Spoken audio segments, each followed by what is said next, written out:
Welcome, everyone, to a special Bros Talking Soccer podcast interview. I am joined today by Todd Lewis from the Free Kick Pod, who was our August MLS Quick Kick Picks champion. Todd, hello. How you doing today? I'm doing great, Dave. How are you doing today? I am doing well as well, so we're excited to have you on. And so, quick recap, you came in first. You were, I think, our first official actual champion because Christian has won everything else. Is that right? Yeah, I believe so. I was a little bit disappointed, though. I wanted to get 100 points, so I came short of it. So.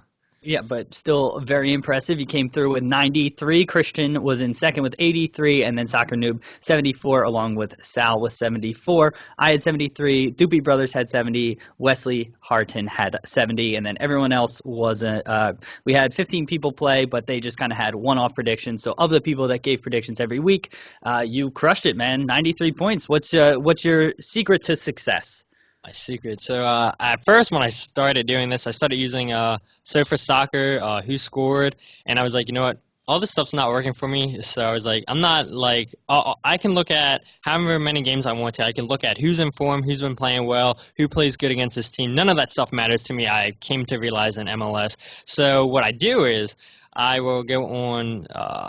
I forget what the score. I think that's an app. It might not be, but I'll look and see the last time the teams played, and then I'll look and see where they are in scoring goals, and then I just go with whatever my heart feels like going with. So, I mean, it's really no formula like your formula.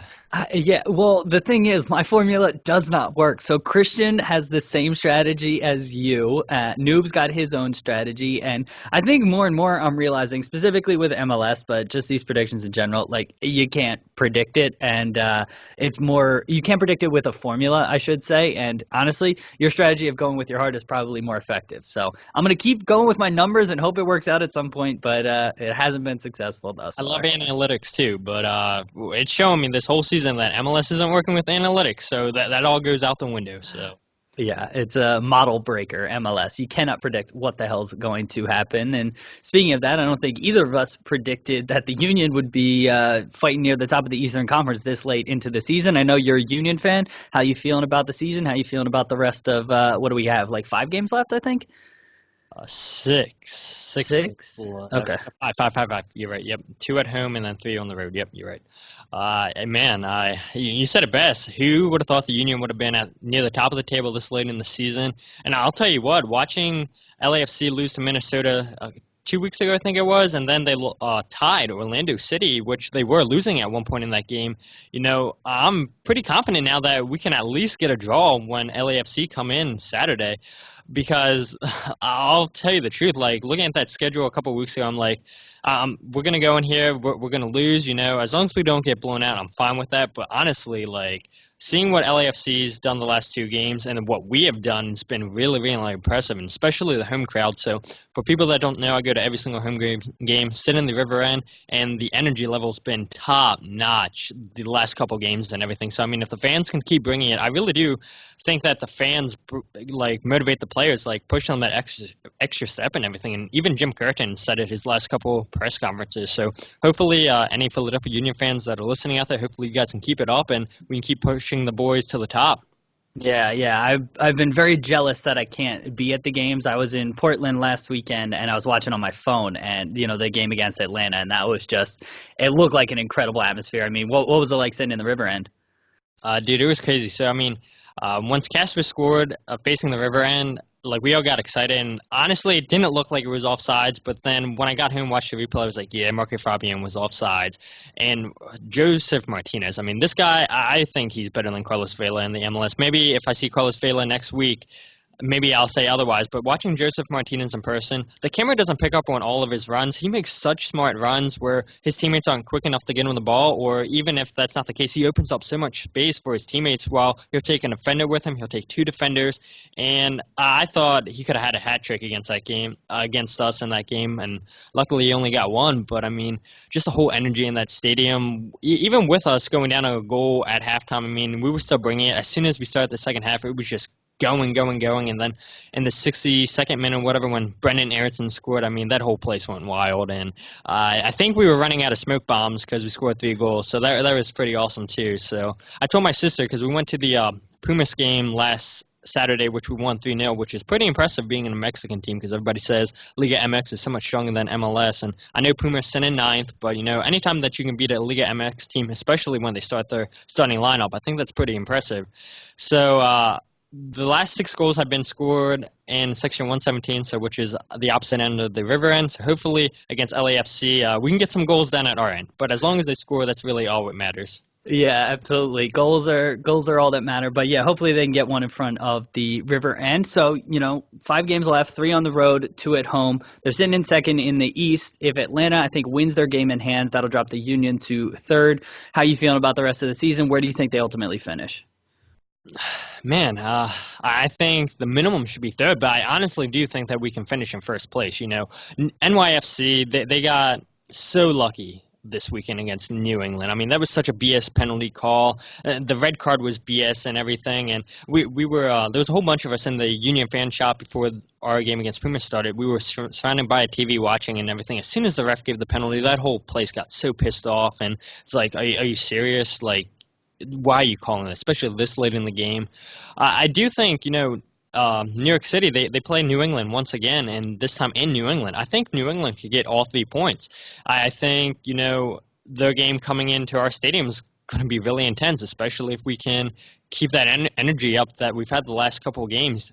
I don't think Atlanta's all that. If teams could play zonal marking like we did against them. At times we did get caught out, but, we did take Joseph Martinez out. And I know the Atlanta fans complain, oh, we played 3 games in 8 games, 8 days or whatever it was, like, oh, we were tired. That shouldn't be an excuse. Like, you're the defending champions. If you want to be the champions, there's no excuses. You just got to win your games. And, yeah, they were missing Barco, I think, or Ezekiel Barco. Yep. So, that's it's one player. They had the whole starting lineup. Like, if you're the best, you got to win your game. So, no excuses. So, I am pretty confident, and especially if we beat LAFC at home. I don't know, man. I don't know what I'm going to do, so I'm just really looking forward to it. I know. It would be so cool having CONCACAF Champions League matches at the Union Stadium. So if they come first in the East, that's what they'll earn. I'm going to be at the NYCFC game, last game of the season. So I just hope that there's still something to play for there. And either way, it's going to be an electric atmosphere. But I'm really excited for the rest of this season. The river end this time, Dave. Yeah, I know. Christian loves to sit up at the bar because his friends buy tickets all over the place. Drives me a little crazy, but whatever. We'll be there in one way or another, and I don't know where we'll be sitting, but we'll be in the stadium, and that's what I'm excited about.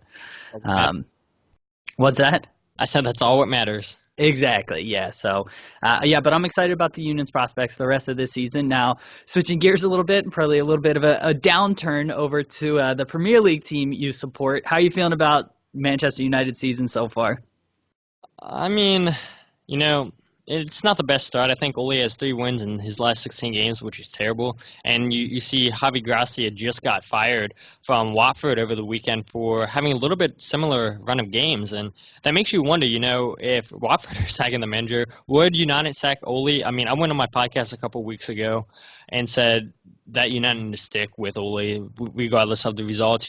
We can't be one of these clubs that constantly sack managers because, these managers complain about, oh, I want to bring in my players. Well, if you're constantly changing a manager, then you're constantly going to be getting rid of deadwood from the previous manager. So I did have United finishing 5th in my season predictions, and if they do finish there, that's great and everything.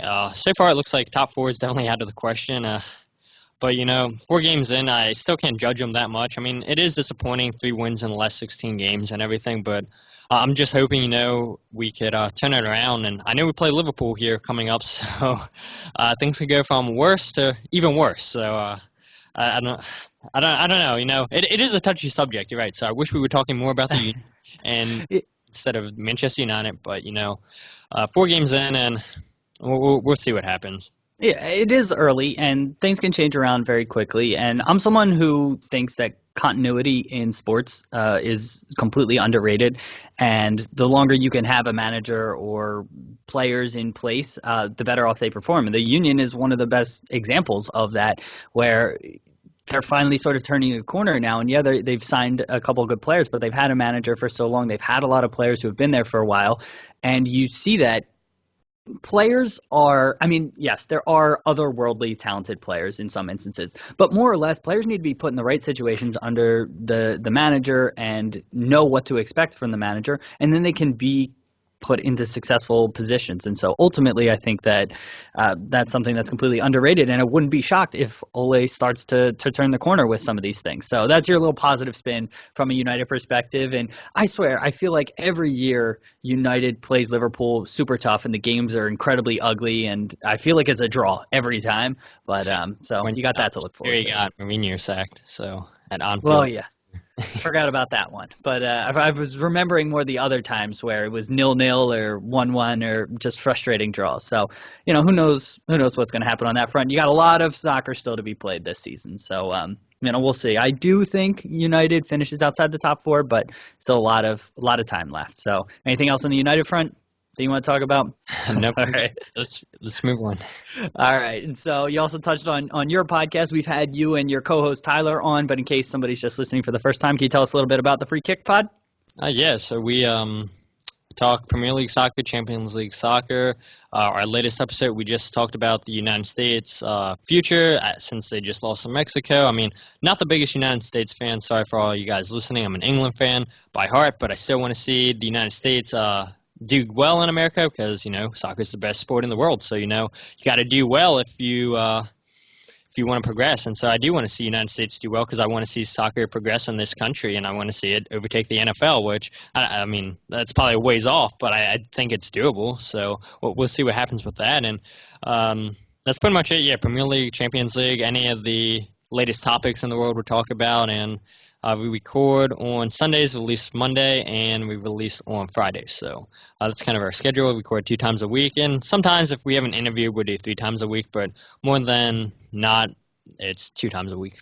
Absolutely. So check them out. We'll link. So this podcast interview. So if you're watching on YouTube, hello, we'll link to all of Todd's stuff and Free Kick Pod underneath. But if you're listening to the podcast, this interview is going into a mega episode. So it's going to have a couple interviews. So we'll link probably to your Twitter. Is that the best place to link, Todd? Is that where you want us to? You can link our Twitter at Free Kick Pod, and you can find the podcast by searching the Free Kick Soccer Podcast or the Free Kick. I don't know why it's different on Spotify, just the Free Kick, not the Free Kick Soccer Podcast, but that's just the way we did it. So you guys can find us. All right, there you go. So look out for them. Todd, thank you so much for being here, joining. Congrats again on being our first official Quick Kick Picks champion. Anything else you wanted to talk about?